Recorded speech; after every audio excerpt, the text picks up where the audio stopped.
আসসালামু আলাইকুম ভিউয়ার্স আমার হাতে যে গাছটি আজকে দেখতে পাচ্ছেন এটি আমাদের শৈশবের স্মৃতি বিজড়িত একটি গাছ। শৈশবের অনেক স্মৃতি এই গাছটির সাথে জড়িত। আপনারা অবশ্যই হয়তো বা চিনবেন। এই গাছটিকে দুষ্ট গাছ বললেও ভুল হবে না।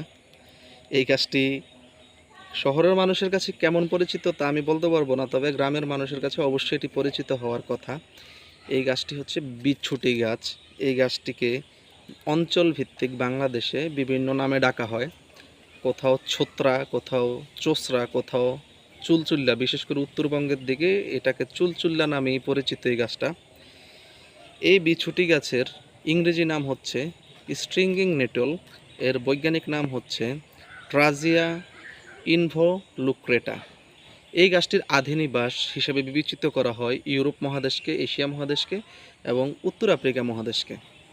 এই গাছটিকে কেন দুষ্ট গাছ বলা হয় তা আপনারা অবশ্যই জানেন। এই গাছটাতে কিছু রোম থাকে পাতার মধ্যে এবং গাছের ইয়ের মধ্যে, বডিতে, যে রোমগুলোর মধ্যে ফর্মিক অ্যাসিড এবং হিস্টামিনের উপস্থিতি আছে, যার কারণে এই গাছটি যখন ত্বকে লাগে, গাছের পাতা বা কিছু ত্বকে লাগে, তখন তীব্র চুলকানির সৃষ্টি হয়।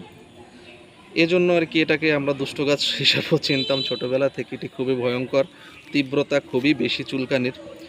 তবে এই গাছটির রয়েছে বেশ কিছু ঔষধি গুণাগুণ। আয়ুর্বেদ শাস্ত্রে এই গাছটি বেশ একটি উল্লেখযোগ্য অবস্থান ধরে রেখেছে।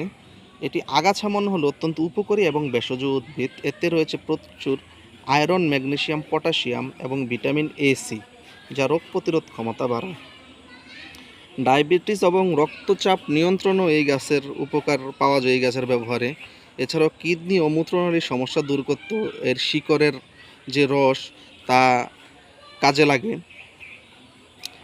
তবে একটা কথা হচ্ছে, আপনারা এই গাছটি আয়ুর্বেদিক বা ভেষজ চিকিৎসকের পরামর্শ ছাড়া ব্যবহার করতে যাবেন না। এর শাকও কোথাও কোথাও খাওয়া হয়, তবে এটি শাক খাওয়ার প্রসেসটা আসলে আমারও জানা নেই। তো আপনারাও এটাই নিজ থেকে খেতে যাবেন না। এটা অবশ্যই একজন ভেষজ বা আয়ুর্বেদিক চিকিৎসকের পরামর্শ নিয়ে খাবেন। আর একটা মজার তথ্য হচ্ছে, আপনার গায়ে যদি ভুলবশত এই বিচ্ছুটি গাছের পাতা লেগে যায়, যদি তীব্র চুলকানির সমস্যা হয়, তাহলে অবশ্যই একটি কচি পাতা নেবেন। কচি পাতা নিয়ে এটি হাতের তালুতে ফিশে এর রস ওই যে জায়গায় লেগেছে, চুলকানির সংক্রমণ দেখা দিয়েছে, ওই চুলকানির জায়গায় লাগিয়ে দিবেন, সেরে যাবে। আপনারা আমার সাথে ছিলেন। আমার ভিডিও যদি ভালো লাগে লাইক এবং কমেন্ট করবেন। আর আপনার অঞ্চলে এই বিছুটি গাছকে কী নামে ডাকা হয় তা অবশ্যই কমেন্ট করে জানাবেন। এমন আরও তথ্যপূর্ণ ভিডিও পেতে আমাদের সাথেই থাকুন।